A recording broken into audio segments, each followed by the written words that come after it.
Hello Claire, welcome to Support Life on Channel 31. Do you consider you value human life and why? Yes, I do value human life. I've been really fortunate in my family. I've not had anyone close to us die. And so, not that you think about it, but I value being able to have my family, my friends, all of that around me. I think it's really important. And I've got 2 young children, and I think that really brings it home about you can be reckless in your own life and make your own choices. However, when it's somebody else that you've then got responsibility for, it changes the way you think and feel about things. So you drive a bit safer. So I would say I value life and Absolutely. that of others. Tell us, what do you know about the current abortion law in Victoria? Not too much. I hear a little bit on 774 and those sorts of stations when these things become topical in the news, but no, I wouldn't know a lot about. Have you or anyone you know ever been affected by the loss of a loved one? And how did that make you feel? I've never lost anyone close, not friends or family. No. So it kind of makes me a bit nervous actually, because it'll be someone very close when it does happen, I think. If you heard that a pregnant woman died, for example in a car accident, would you consider the child in her womb as a second death or not? This probably then comes a bit into, I've got a background in health, and so I would say how far pregnant was she and those sorts of things. Did she even know that she was pregnant? Or there's a whole heap of things that you'd need to consider in making a decision about that. Obviously if she was heavily pregnant, yes you would, and it was a baby that could survive in its own rights without a heap of medical intervention, because I think medical intervention probably pushes the boundaries a bit too far. And so, we can save everybody's life all the time now, and it's really pushed and pushed and pushed. And so I think if the child could have survived on its own in its own right, then yes, of course you would have considered that a loss. When does human life begin? And why? Well, it depends if you're looking for the technical, that happens pretty quickly. But I think for my mind, it's,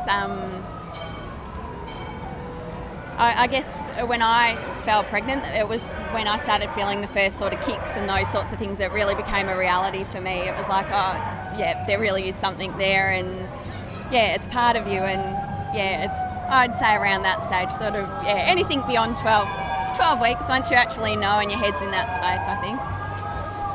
Under what circumstances would it be justifiable to terminate a child in the womb?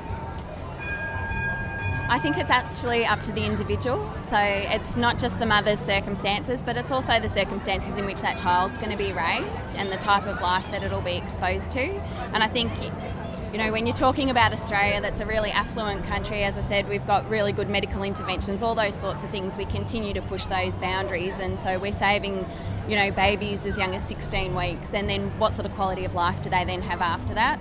So I think there's a whole variety of issues that really need to come into play about, a person's capacity to actually take care of the child, but then the type of life that child's going to have, even if it's not the mother that takes care of them, if it's other people that come in to support through adoption and those sorts, it's still, it's the quality of life as well. Do you think people are influenced by political and social pressure to abort a child? I wouldn't say that political pressure as much, but I would say there is social pressure, and there's social things that are accepted, and it depends on where you live and your circumstances and those sorts of things, and it also depends on who your friends and family are and what their beliefs are.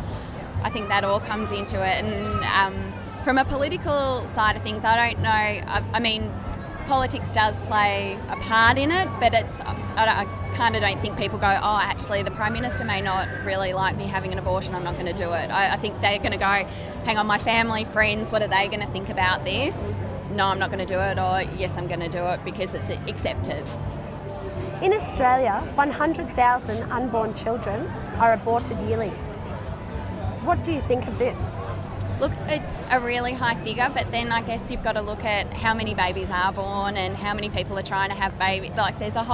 It's one figure amongst a lot of others, and so I'd want to know what are the other statistics around and what sits behind that, and then you really need to know the circumstances around those particular cases as well.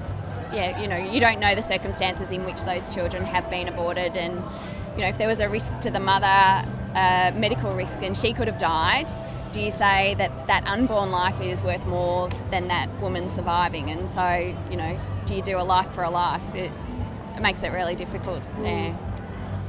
Would you be motivated to stand up and say something for people's rights, especially the unborn? I think it would really, as I said, it really would depend at, you know, what the actual issue was, a bit more detail about what the issue was about. So not just a child's unborn, are you going to stand up for their rights? It being more about the circumstances behind, you know, if all of a sudden for Schoolies Week there was heaps of abortions happening as a result of that, then you might say something about that and say that there's a cultural issue there and something needs to change. But if it's about people who are making informed decisions and all of those sorts of things, then that's their choice. And I guess there's that balance between when you would step in and when you wouldn't.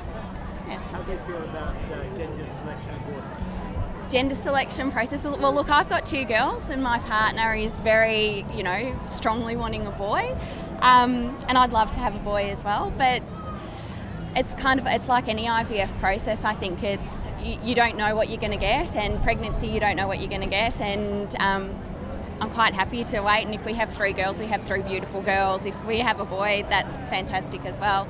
But I can understand, you know, why people do it, and it's their choice to do that. And there are also genetic reasons that people select the gender of their children because of hereditary diseases that they've got. If they have another daughter, they're going to end up quite unwell, whereas they know if they have a male. A specific case of aborting a child for the wrong agenda. When they find out it's not the sex they want. Yeah, personally, I wouldn't do it, but as I said, you know, people have their own reasons why they do things, and I respect other people's choices and those sorts of things. But yeah, personally, I wouldn't do it.